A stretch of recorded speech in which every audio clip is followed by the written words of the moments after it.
I think it's very hard to control negative thoughts directly by trying to suppress them. Most of our dopamine release is not from achieving goals. It's actually released when if you're thinking about the effort you're expending. So let's say somebody right now is financially back on their heels and they're setting up a new business.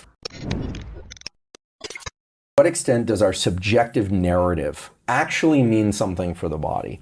And to what extent does the body actually mean something for the subjective narrative?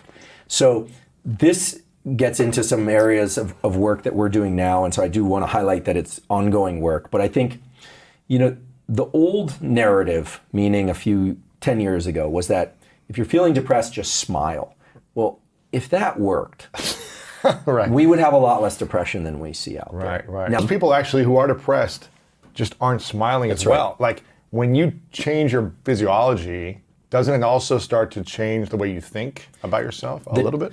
The reason I call it a brain-body contract early on is that the brain and the body are constantly in dialogue. So, the idea that when we're depressed, we tend to be in more defensive type postures. When we're feeling good, we tend to be in more like relaxed and extended postures. All true.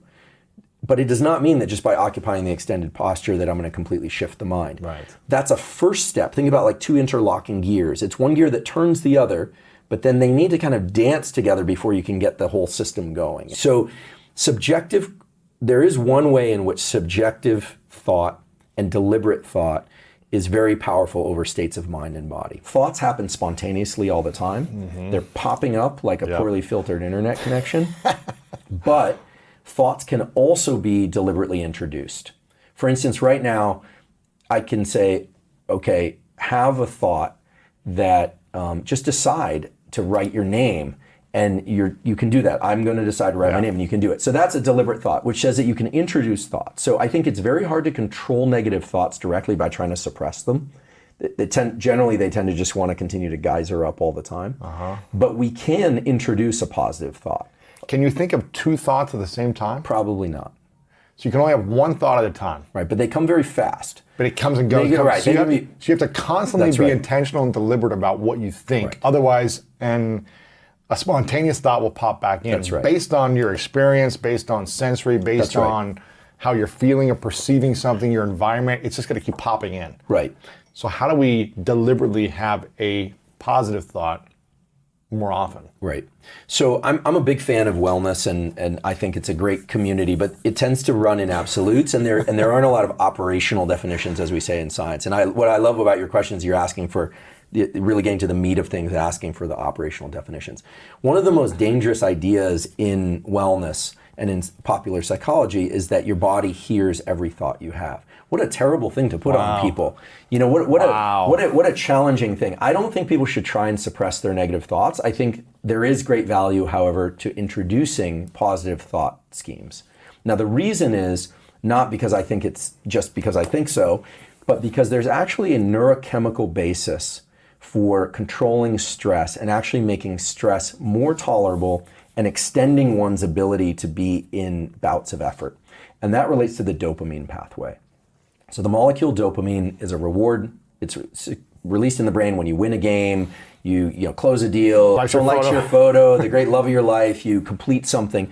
But most of our dopamine release is not from achieving goals. It's actually released when we are en route to our goals, when we're in pursuit of our goals, and we think we're on the right path. This is why a lot of people get depressed after they achieve a big goal, because they feel like, I'm supposed to feel something greater. I felt this thing for 2 minutes, and now that's it? That's right. High achievers know to attach dopamine to the effort process. To the pursuit, the day-to-day tasks, the growth, the lessons, the losses, like everything, right? Well, and it can be to some wins along the way, Yeah. but growth mindset, which is the academic discovery and laboratory discovery of my colleague Carol Dweck at Stanford, is the hallmark of growth mindset is really two things. One is, I'm not where I want to be now, but I'm capable of getting there eventually. The other is to attach a sense of reward to the effort process itself. Don't reward the result, reward the effort. That's right. And if you look at true high performers, people that are consistently good at what they do, they don't peak and go through the postpartum depression and crash and come back, and their life is a cycle of ups and downs, but really people who are on that upward trajectory consistently, those people attach dopamine to the effort process. And actually, one of her original studies on the discovery of growth mindset was these kids that loved doing math problems that they knew they couldn't get right. So it's like the people love puzzles, but in this case, they knew they couldn't get it right, but they loved doing it. And incidentally or not so incidentally, these kids are fantastic at math when there is a right answer, because they feel some sense of reward from the effort process. Yeah. Now, the cool thing about dopamine is that it's very subjectively controlled. We can all learn to secrete dopamine in our brain in response to things that are in a purely subjective way. Our interpretation. But it has to be attached to reality. So what is real? Right. So if you're thinking about the effort you're expending, so let's say somebody right now is financially back on their heels and they're setting up a new business, for instance, and it's hard.